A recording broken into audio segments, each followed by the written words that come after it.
Come on.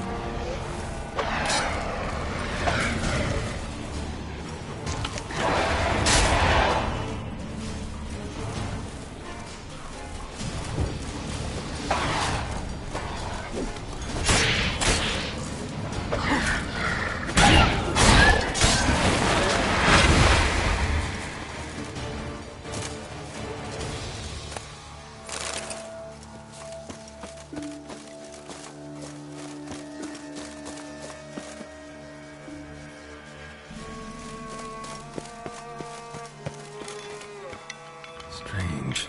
Get a sense that the spoons are beating out some kind of rhythm. A message. Trying to tell me something.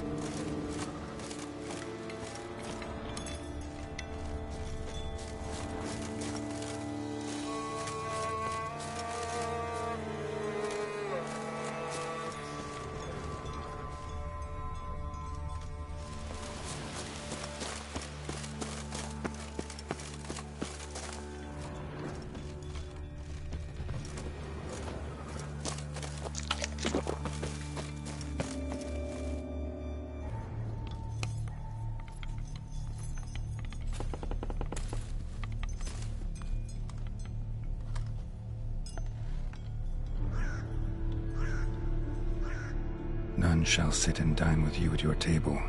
No spoon you have shall say to you. Never again shall you wish to spy your reflection in the mirror. Sounds like a curse, all right.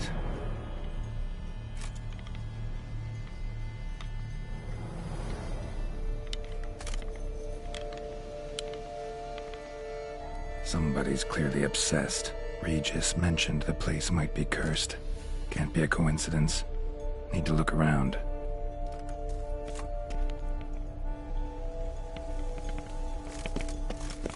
What a pigsty. Need to search it thoroughly. Find a way to collect some white saliva. White's obsessed. A real collector. Thoroughbred.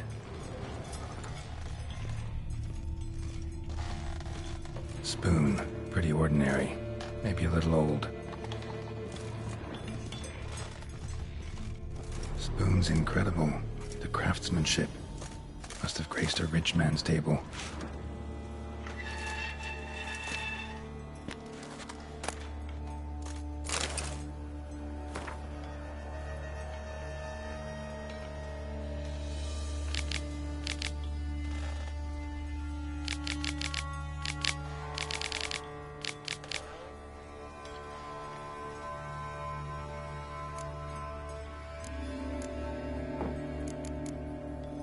Poor girl.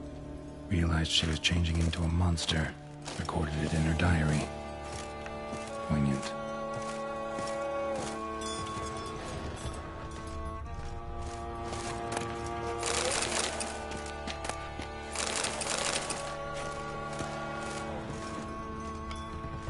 Smashed mirror. As if someone couldn't stand to look at themselves. The monster. Journal's author, maybe?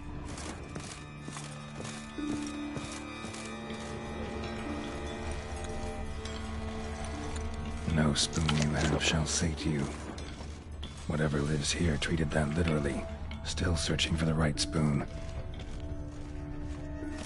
Another spoon. Yep, just as normal as the last one. Spin key. Sophisticated crafting. Tag bears a description. White's a true collector.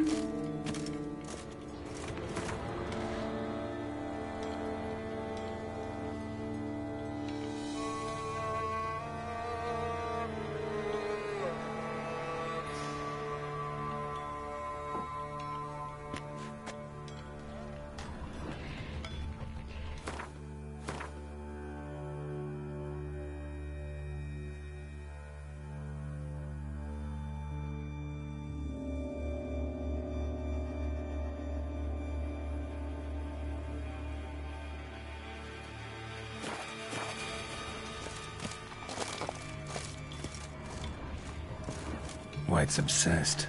A real collector. Thoroughbred. Skeletons. Doubt they came here willingly. This have anything to do with the curse? None shall sit and dine with you at your table. It'd make sense.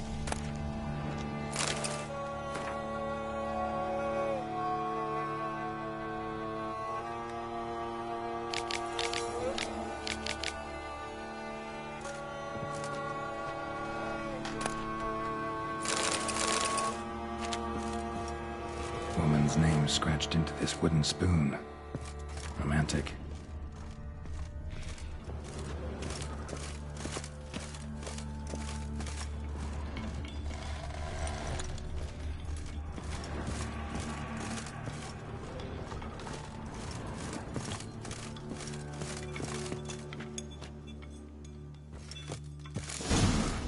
Actually does seem like a White's lair. Bit atypical, but still. Cauldron should be somewhere around here.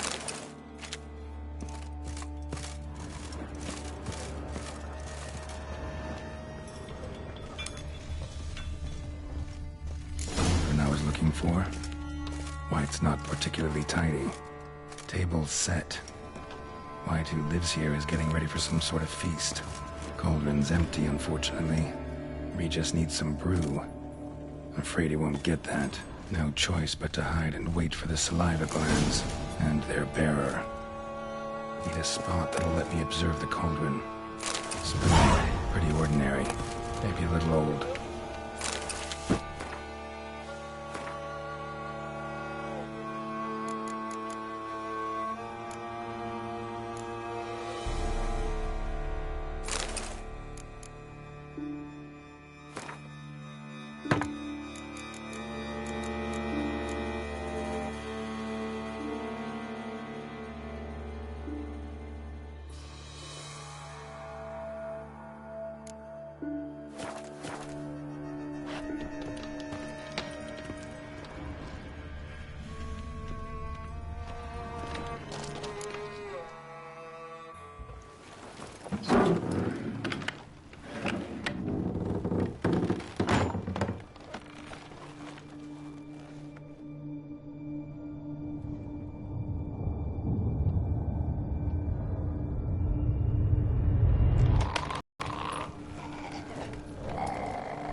Not gonna hurt you. Wanna help? I've seen the words of the curse on the walls. Think I know how to lift it.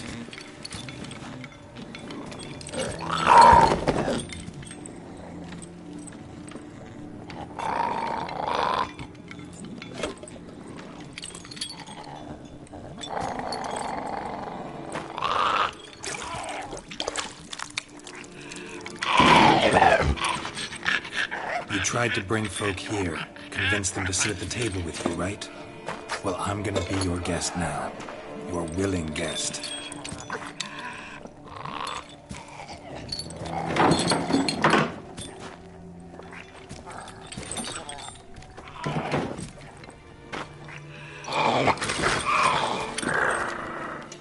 Just need a bit for Regis. And now we'll tend to you.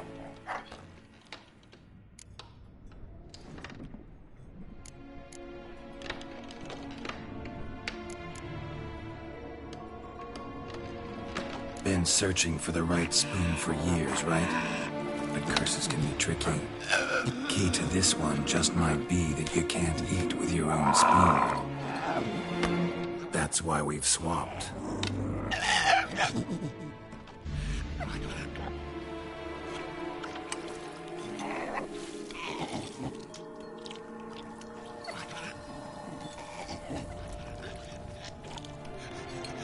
This isn't right. I'm miss something?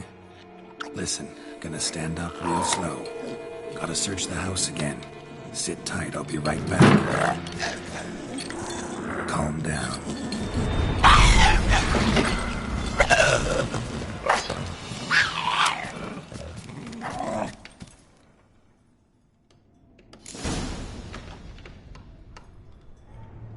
Damn it, didn't work.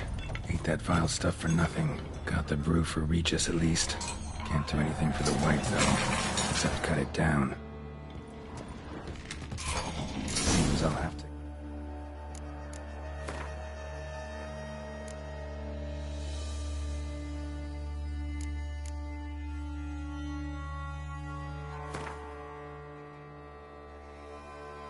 The white in its own.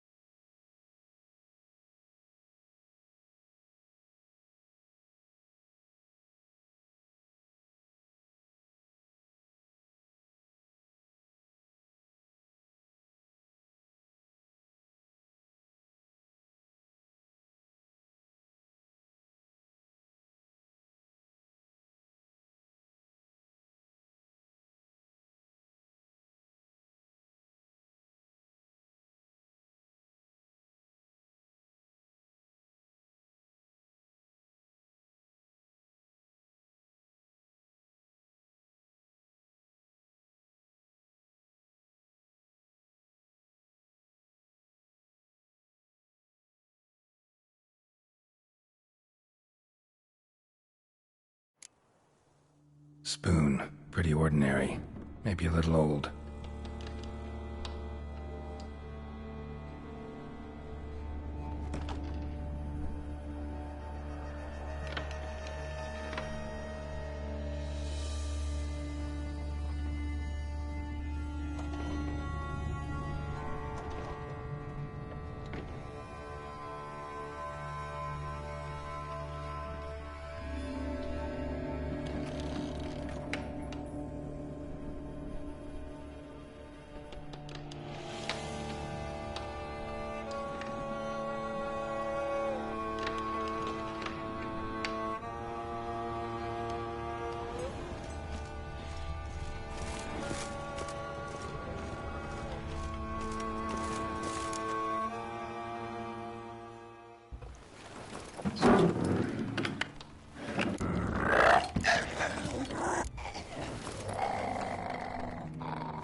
We can't use spoons.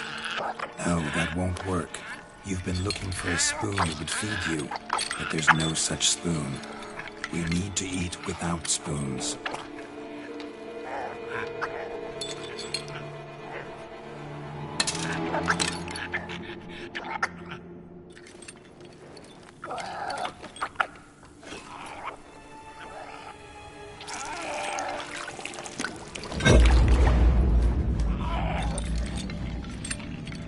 Open your eyes. You need to see your likeness.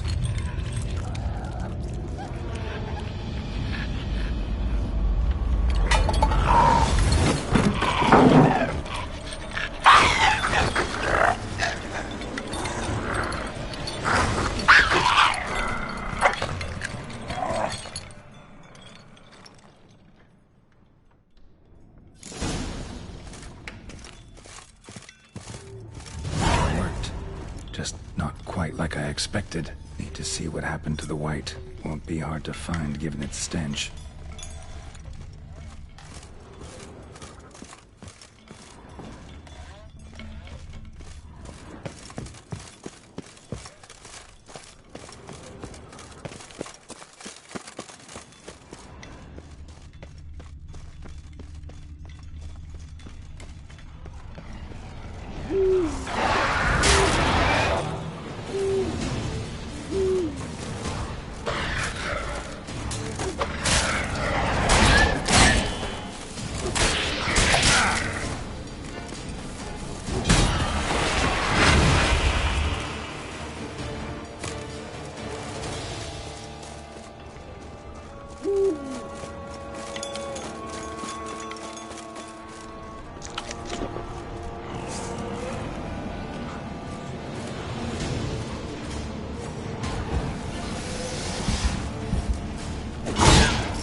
Easy. Not gonna hurt you.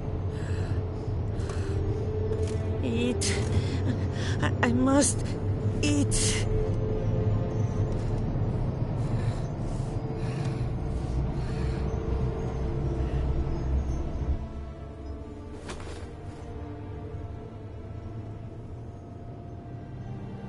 I'll take you someplace safe.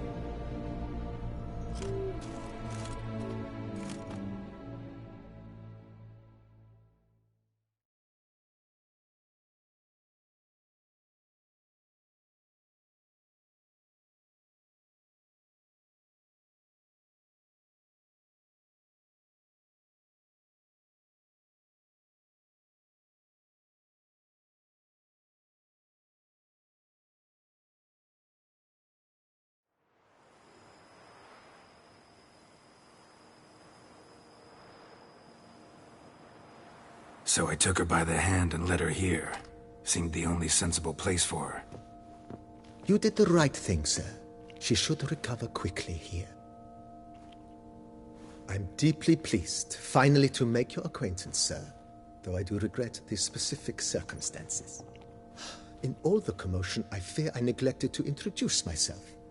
I'm Barnabas Basil Folty, and by order of the Duchess, I am to serve as your major domo at Corvo Bianco. Nice to meet you, Barnabas Basil. Love to talk more, but got urgent matters to attend to. While I'm gone, please make sure she gets everything she needs. Don't worry, sir. I shall see to everything. She is safe here and in good hands. She'll soon be back on her feet. Might actually take a while. She hadn't eaten anything in over 100 years when I found her. Horrid. Whatever brought this about?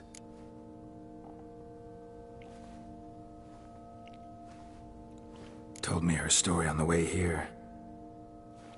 Her name's Marlena. She was once the very beautiful and proud heiress to the Trastamara estate. One evening, when she was holding a banquet for friends, a beggar came to her gate seeking alms.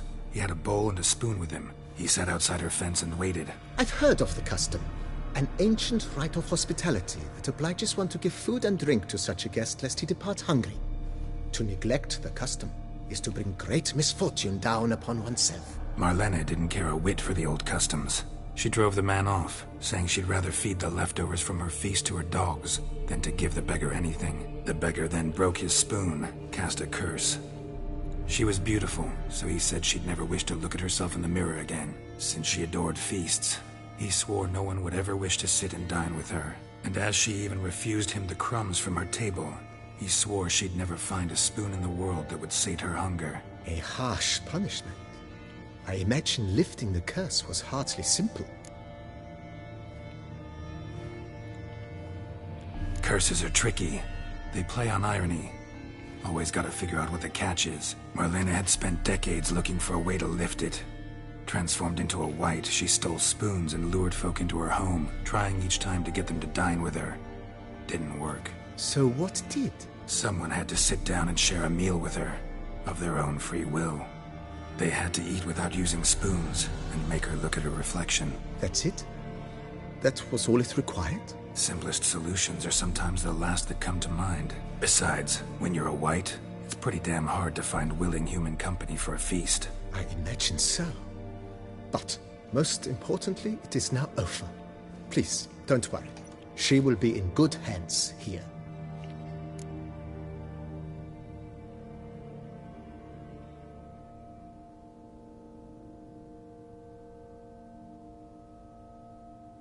Vineyard comes across as a place with a rich history. Know who owned it before me? Baron Rossel, who went bankrupt, forcing him to sell the estate to the Duchess. The Baron, in turn, had purchased it from Monsieur Bolius of the Headsman, a truly colorful man of Kedweni origin. He was actually a headsman? No, not him, but his great-great-great-great-grandfather. Indeed. Apparently, he was a common cutpurse who somehow secured for himself the post of ducal headsman in Beauclair. Went about his work with an exceptional penchant. They say he chopped off more heads than there are grapevines in the ducal vineyards. He never hesitated, not once. Never sliced unevenly, never botched a job. For his exemplary service, the Duke granted him a title and this estate. Monsieur Bolius, on the other hand, was an engineer in his younger years. Once retired, he settled here and took to producing wine. Sadly, misfortune struck and he lost his sense first of smell, then of taste. Additionally, he could not drink alcohol. His medic forbade it. Shame that. He gave up making wine? Not at all. He made even more of it. Began throwing wild balls to which he'd invite friends from far and wide in order to treat them to his wine and delight in the fact that at least someone could enjoy it. It's the sort of man he was, Monsieur Bolius.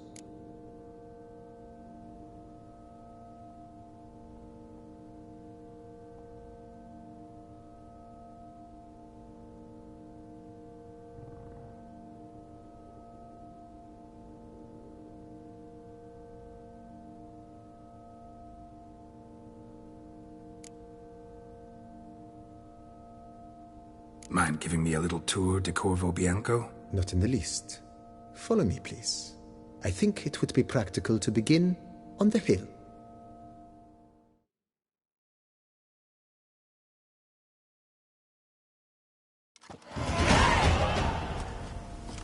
Behold, sir, your estate in all its splendor. Pretty vast. Indeed. And now, sir, allow me to show you a handful of interesting details. Follow me, please. Been a major domo all your life? Yes, I come from a long line of major domos. My father was a major domo, as was my grandfather before him, as was my great-aunt. In fact, she was the one to start the tradition. Great-aunt? A hard woman. It is said that already as a child, she knew where she was going and went there. When she arrived in Beauclair, she signed on as a chambermaid at one of the vineyards, then slowly worked her way up to major domo. She dragged the rest of the family up the same path.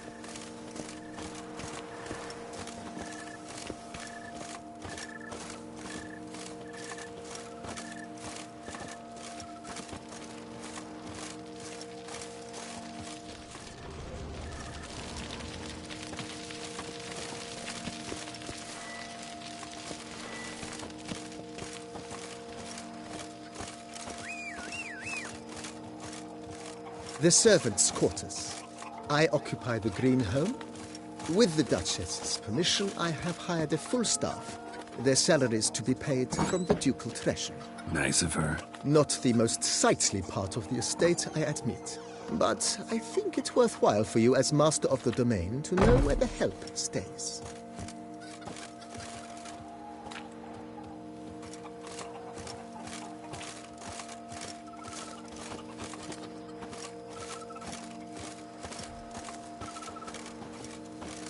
Baron Rossel ordered the vines in this part of the estate uprooted and olive groves planted in their place.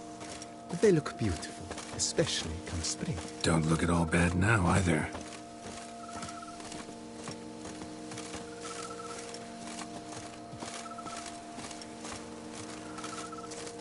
Down below lies your vineyard, where we grow a strain of Carfanere, one of the world's oldest. Aged in oak barrels, it provides for an exquisite wine with distinct blackberry, wild cherry, plum, and cinnamon notes. Marvelous. Have to try it one of these days.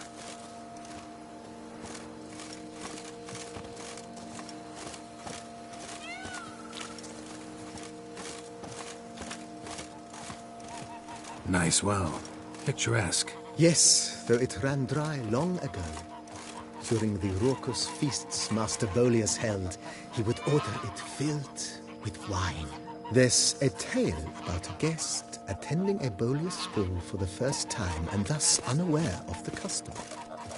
He had suffered great heartbreak and had decided to end his life by jumping into the well.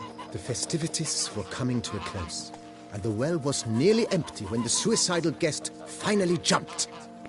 Instead of killing himself, he merely broke his legs. To numb the pain, he drank the wine. Drank himself to death? Not at all. When found the next day, he had concluded he'd witnessed twin miracles. The water had been changed into wine, and he had survived. he retired to a monastery in the Dragon Mountains and began preaching the wisdoms of Lebioda.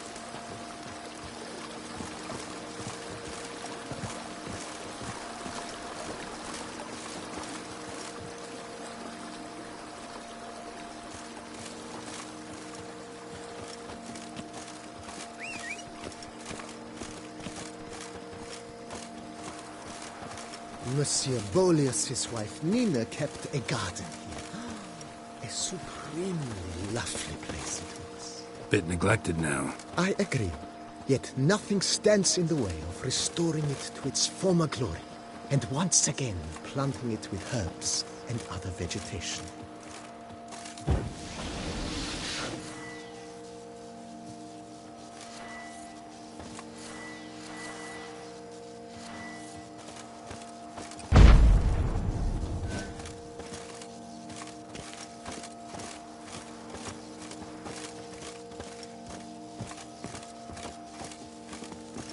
Madame Nina planted diminutive, delicate flowers and herbs here. One might say their aroma still hangs in the air. You're quite the romantic, Barnabas Basil.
This served as an additional wine cellar in years of plentiful harvests.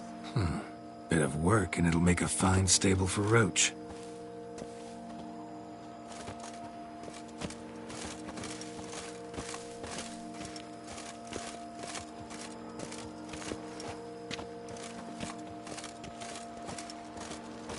The cellars, voila.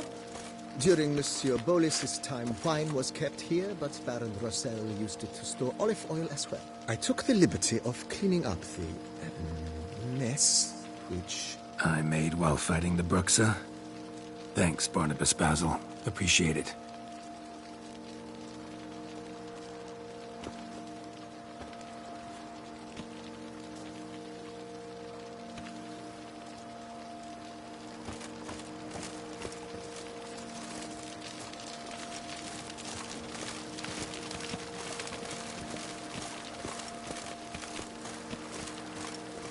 As you can see, the facade is, how to put it, slightly stained. But one cannot deny it, a certain subtle southern charm. True, though it could use a bit of subtle paint.